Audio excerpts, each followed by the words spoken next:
Hey Blue Devils, welcome to the offseason.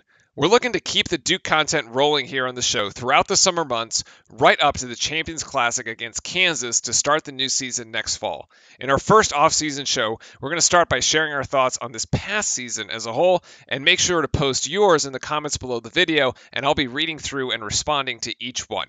Go Duke. And it is the beginning of the final season of the incredible career of Mike Krzyzewski. We have a year to celebrate an amazing career. 5 national championships, 12 Final Fours, 3 Olympic gold medals. He's been as good as anybody who's ever coached this game, or in my judgment has coached any game. Big time competitive game by 2 teams that are going to be heard from before this is all over. Memorable performances in their debut as Duke wins it 79-71. Timmy. And Duke will win it. The Blue Devils defeat the Zags 84-81 here at T-Mobile Arena in Las Vegas. For the final time, Duke and Carolina under Coach K here in Chapel Hill. It's hard to remember a more dominating performance. I mean, North Carolina's never led in this game. There have been a few lopsided games from time to time in this rivalry. Things could not have been better for the Blue Devils tonight. This is going to be a winning night for the Blue Devils, and an impressive one in a game that was completely dominated from start to finish by the Blue Devils. Tap to buzzer, Duke was a stronger team. Absolutely spectacular. Duke will clinch the #1 seed in the ACC tournament and at least a share of the ACC championship. Today was unacceptable, but the season has been very acceptable. And I'll tell you, the season isn't over, all right? It's in the books. The Blue Devils advance to the second round. And the music is still playing for Coach K's last dance. And Carroll with the rebound, and Duke goes to the other end to shoot 2. And Coach K can feel it. And you can cancel those early retirement plans for Coach K as the Blue Devils are headed to the regional final. The Blue Devils are bound for the Big Easy. And Coach K's career, well, the final chapter will be written at the Final Four.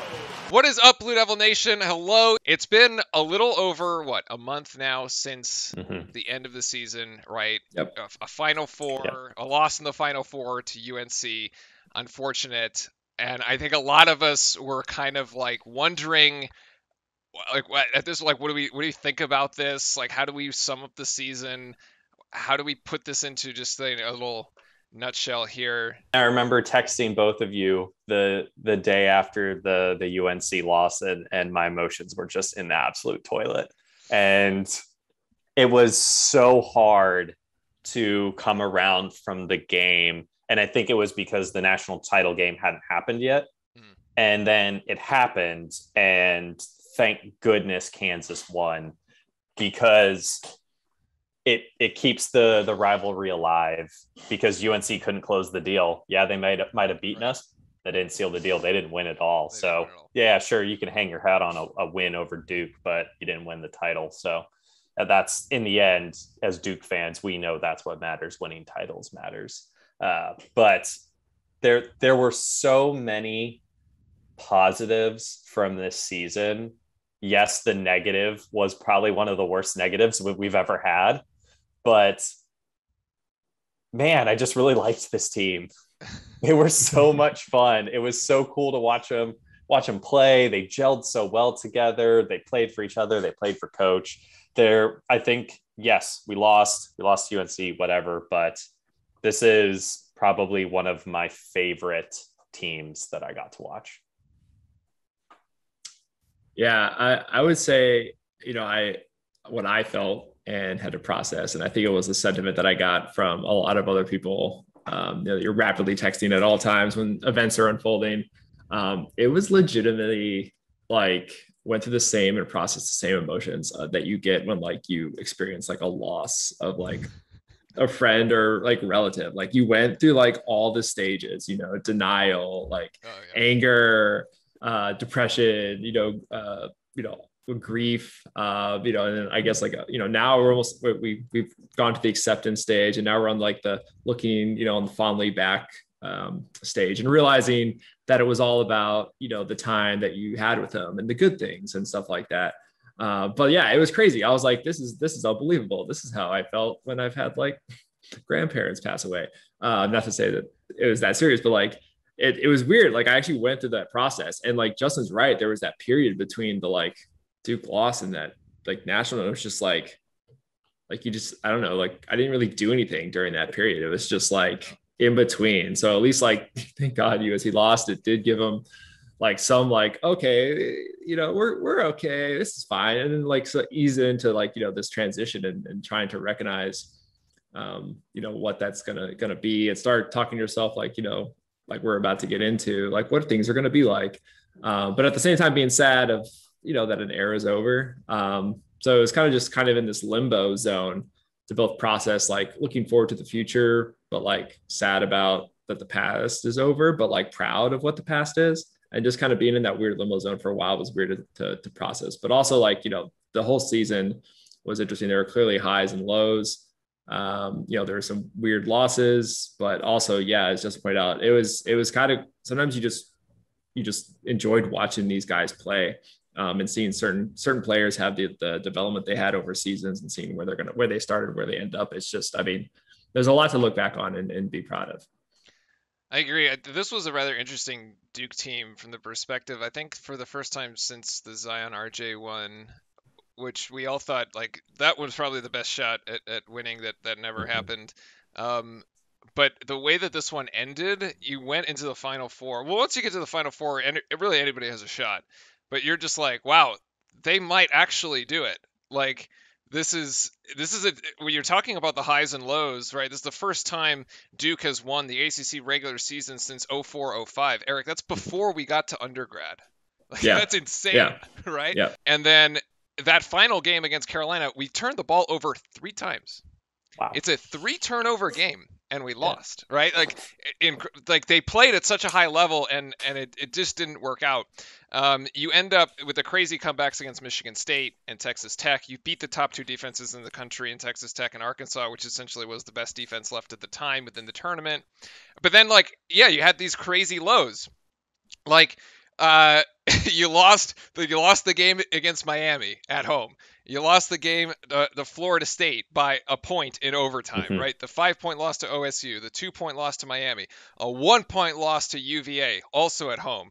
And you had 3 losses at home, and you're like, what is going on with this team? Like, you had all these losses by essentially 9 points in the first losses, then you lose to UNC by 13 in the fight in Coach K's final game in Cameron. You're just like, what?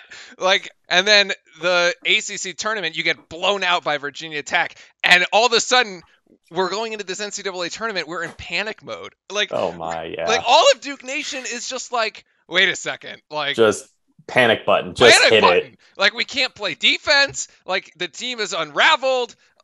Like, what is going on? And then, I don't know. Then you magically turn this around and you go through this Final Four run, and like, it was incredible. Even getting to watch them in San Francisco, that game was incredible. Yeah, I've been to so many games in Cameron, as you two have, but like that atmosphere in San Francisco with all the Duke fans was crazy. That was like a Cameron atmosphere away from home. I mean, it was one of the things. I don't know. What are your thoughts on? So they lost the game at home to Carolina, right? This is Coach K's final home game, and then I don't. And then they lose the game against Carolina again. Does that define the season, or is the season defined by the Final Four run? I think it's going to obviously, it's going to depend on which Duke fan you're talking to. And if you were to talk to a Carolina fan, they're going to be like, who cares about your Final Four run? We beat you. But, for us, getting to a Final Four is not easy.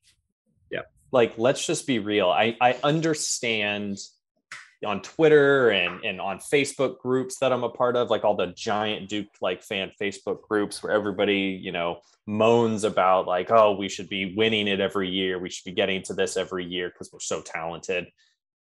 I get that, but you can have 3 turnovers against, the hottest team. UNC was the hottest team in the tournament. You can have 3 turnovers and you lose by 4 points. Like, that's how hard it is to win, because sometimes it just happens. The ball doesn't bounce your way. We don't get a call. I forget who save it under the basket. Yeah. You save it under the basket. Like, just little things can happen, and it is what it is. And so, you don't want those little moments to then define the fact that the loss is the bigger story. No, it's the fact that we went through some trials and tribulations. We were reeling going into, like, we were not a good basketball team going into the tournament. Like, our defense literally fell off the deep end, but then flipped a switch and we just went on a run. Offensively amazing, defensively we were playing so well, and then you know what, we were a hot team, but we went up against a hotter team, and a couple little things like that made the difference. But I think the run to the Final Four, the growth that the players had, that for me, that's the story of the season. Yeah, I mean, a lot of people are gonna phrase it, this season they're gonna look at it, it's like, oh, this was Coach K's last season, and the next instant thought is, oh, they lost their last game against UNC at home, and then they lost to UNC in the Final Four, and that just really glosses over all the extra stuff that had to happen, leading up to the Final Four, the recovery. I mean, we even lost the ACC tournament, when we should have won that one too. It was an off performance in that one. We almost view it, like you said, kind of like there's the part that led up to the first UNC or the UNC loss at home, and then kind of that second, the postseason run. Like, I think if you view it like from like a pride standpoint, it's like, I mean, the team found something and they pulled something together and, became a different team. I mean, it was crazy. It's like when we're watching them beating Texas Tech and Arkansas, and I'm like, dude, if they played like this you can say this for a lot of teams, the way they're playing in the tournament, if they play like that every game during the season, like it would have gone undefeated. It was unbelievable.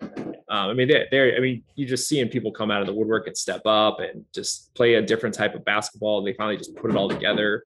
Chemistry clicks. I don't know what. It's just like it all comes together. And you're like, oh my God, like this is just great basketball to watch. And like there was a moment I was on like an anniversary date in a restaurant, and they, thank God, had the game on, and we were like watching it, and I'm just like, there was a moment where I'm just like, man, I'm gonna be a little bummed, obviously pretty bummed if we lost against Texas Tech, but I was like, this is such a good game right now that like I won't even be kind of that mad, because Texas Tech is really good.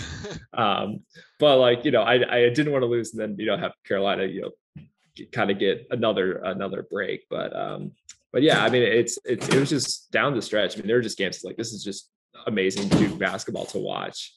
And I also think a lot of people forget that, obviously we do put a crazy emphasis on the national titles and, conference championships and tournament championships, stuff like that. But I mean, the one thing that Duke does every year is, they're getting you 30 wins a year.